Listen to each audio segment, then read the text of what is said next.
ଆନନ୍ଦକୁ ବାଣ୍ଟିବାକୁ ଅଛି। ଏବେ ମୋର ଜୀବନରେ ପ୍ରଥମ ପ୍ରଭୁ କରିଥିବା ଗୋଟେ ମଙ୍ଗଳ ଦାନ କହି ସାକ୍ଷୀ କହିଲା ପରେ ପ୍ରଭୁଙ୍କର ଦାସ ମାନେ ହାତରେ ମୋ ମାଇକ୍ ଦେଇଦେବ। ଆଉ ମୋ ଜୀବନରେ ପ୍ରଭୁଙ୍କର ମଙ୍ଗଳ ଦାନ ଯାହା ଘଟିଅଛି ମୁଁ ଦେଇଛନ୍ତି ତାହାକୁ ମୁଁ ଆପଣଙ୍କ ସମ୍ମୁଖରେ ରଖିବି। ତାପରେ ପ୍ରଭୁଙ୍କର ଦାସ ଆପଣଙ୍କୁ କଥା କହିବି। ମୁଁ ତ ତାମିଲନାଡୁ ଆସିଛି, ଆପଣଙ୍କର ଓଡ଼ିଆ ଏତେ କ୍ଲିୟର ନାହିଁ, ଫିର ବି ଟ୍ରାଏ କରୁଛି ଓଡ଼ିଆ ପୁରା ଶିଖିବା ପାଇଁ। ଆଉ ମୁଁ ତାମିଲନାଡୁରୁ ଆସିଛି, ତେଣୁ ମୋର ଭାଷାରେ ଟିକେ ସମସ୍ୟା ରହୁଛି, ତଥାପି ମୁଁ ଓଡ଼ିଆ ଭାଷା ଶିଖିବାକୁ ଚେଷ୍ଟା କରୁଛି। ଆଉ ପ୍ରଭୁ ମତେ ରାଖିବ ତ ବେଗି କି ଭାଷା ବିଷୟ ଶିଖିଦେବ। ଆଉ ଯଦି ପ୍ରଭୁ ମତେ ଦୟା କଲେ ମୁଁ କୋଉ ଭାଷା ଆଦିବାସୀ ଭାଷା ମଧ୍ୟ ଶିଖିପାରିବି। ପ୍ରଭୁ ମୋର ଜୀବନରେ ଖୋଲିଥିବା ଗୋଟେ ଅଦ୍ଭୁତ ଚମତ୍କାର କାର୍ଯ୍ୟ ପ୍ରଭୁଙ୍କର ନାମ ଗୌରବ ହେବା ପାଇଁ ମୁଁ ଏବେ ସାକ୍ଷୀ କହିବୁ। ଆଉ ପ୍ରଭୁ ମୋ ଜୀବନରେ ଯେଉଁ ଅଦ୍ଭୁତ ଆଶ୍ଚର୍ଯ୍ୟ କର୍ମ କରିଛନ୍ତି ଆଉ ସେଇ ସାକ୍ଷ୍ୟ ମୁଁ ଆପଣଙ୍କୁ କହିବି। ମୁଁ ଗୋଟେ ଖ୍ରୀଷ୍ଟିଆନ ପରିବାରରେ ଜନ୍ମିଲୁ। ଆଉ ମୁଁ ଗୋଟେ ଖ୍ରୀଷ୍ଟୀୟ ପରିବାରରେ ଜନ୍ମଗ୍ରହଣ କଲି। ପ୍ରଭୁକୁ ମୁଁ ଜାଣିଛି, ମତଲବ ପ୍ରଭୁଙ୍କର ବାକ୍ୟ ଅନୁସାର ମୋର ଜୀବନ ନାହିଁ। ମୁଁ ପ୍ରଭୁଙ୍କୁ ଜାଣିଥିଲି, କିନ୍ତୁ ମୁଁ ପ୍ରଭୁଙ୍କ ବାକ୍ୟ ଅନୁସାରେ ଜୀବନ ଯାପନ କରୁନଥିଲି। ଭୟଙ୍କର ଦୁଷ୍ଟ ପିଲା।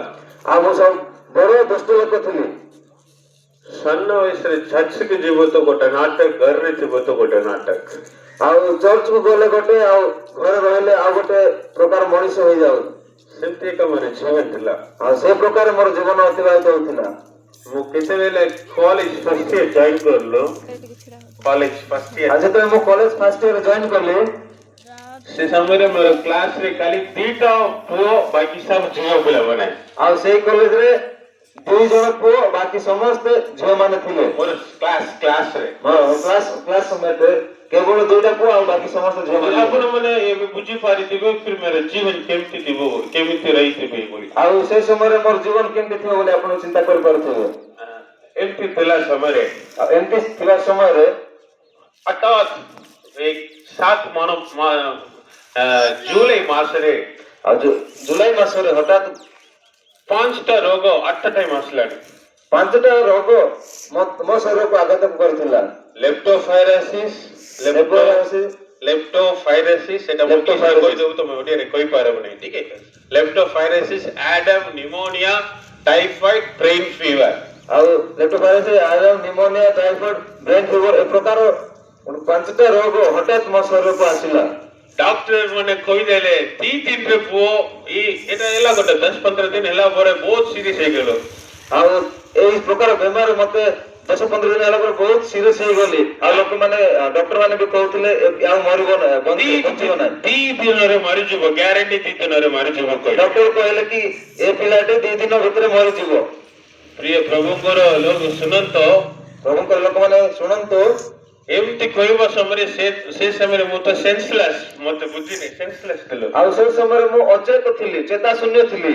मेरे माँ बाबा ଏମିତି ପ୍ରାର୍ଥନା କରିଲେ, ଆମର ବାପା ମା ମାନେ ଏମିତି ପ୍ରାର୍ଥନା କଲେ, ପ୍ରଭୁ ମୋର ପୁଅ କାହିଁକି ମରିବ, ପ୍ରଭୁ ମୋର ପୁଅ କାହିଁକି ମରିଯିବ। ଇଆଡେ ଡାକ୍ତର ମାନେ କହୁଛନ୍ତି 2 ଦିନରେ ମରିଯିବେ। ଡକ୍ଟର ମାନେ କହିଲେ 2 ଦିନରେ ମରିଯିବ। मेरा मम्मी पापा प्रार्थना कले, प्रभु ମୋର ପୁଅ କାହିଁକି ମରିବ। ମୋର ବାପା ମା ପ୍ରାର୍ଥନା କଲେ, ପ୍ରଭୁ ମୋର ପୁଅ କାହିଁକି ମରିବ। ମୋର ପୁଅ ଆପଣ ଜୀବନ ଦେବ ତ ତମର ସେବା ପାଇଁ ଆମେ ଦେଇଦେବୁ ରାଜା। ଆଉ ଯଦି ଆପଣ ଆମ ପୁଅକୁ ବଞ୍ଚେଇ ଦେବେ, ଜୀବନ ତାକୁ ଫେରେଇ ଦେବେ, ତାହେଲେ ଆମେ ଆମର ପୁଅକୁ ତମର ସେବା ପାଇଁ ଦେଇଦେବୁ ବୋଲି କହିଲେ। ଏମିତି ତାଙ୍କ ପ୍ରାର୍ଥନା କଲେ। ଆଉ ମୋର ବାପା ମା ଏ ପ୍ରକାର ପ୍ରାର୍ଥନା କଲେ। ମୋର ଗ୍ରାଣ୍ଡଫାଦର ଚେନ୍ନାଇରେ ଗୋଟେ ବଡ ମେଡିକାଲ ଅଫିସର था। ଆଉ ମୋର ଜେଜେବାପା ଜଣେ ମେଡିକାଲରେ ବଡ ମେଡିକାଲରେ ତାଙ୍କେ ଅଫିସର ଥିଲେ। ମେଡିକାଲ କଲେଜରେ ଡିନ୍ ଥିଲା। ଆଉ ସେ ମେଡିକାଲ କଲେଜରେ ଡିନ୍ ଥିଲେ। ତାଙ୍କ ଷ୍ଟୁଡେଣ୍ଟ ଏକା ମତେ ଦେଖିଥିଲେ। ଆଉ ତାଙ୍କର ଛାତ୍ରମାନେ ହିଁ ମତେ ଚେକଅପ୍ କରୁଥିଲେ। ସୋ ସେ ଏବେ ଆପଣ ମାନେ ଜାଣିଥିବେ କେତେ ହସ୍ପିଟାଲରେ କେତେ ପ୍ରକାର ମିଛ କଥା କହୁଛନ୍ତି, ନାଥିବ ରୋଗ କମିତା ଅଛି କହିଦେଉଛନ୍ତି। ଆମେ ଜାଣୁଛୁ ବିଭିନ୍ନ ପ୍ରକାର ହସ୍ପିଟାଲରେ ନଥିବା ରୋଗକୁ ମଧ୍ୟ ଲୋକମାନଙ୍କୁ ଭୟ କରିକି ଅଛି ବୋଲିକି ଭୟ ଦେଉଛନ୍ତି। ସେ ସମୟରେ ମୋର ନିଜର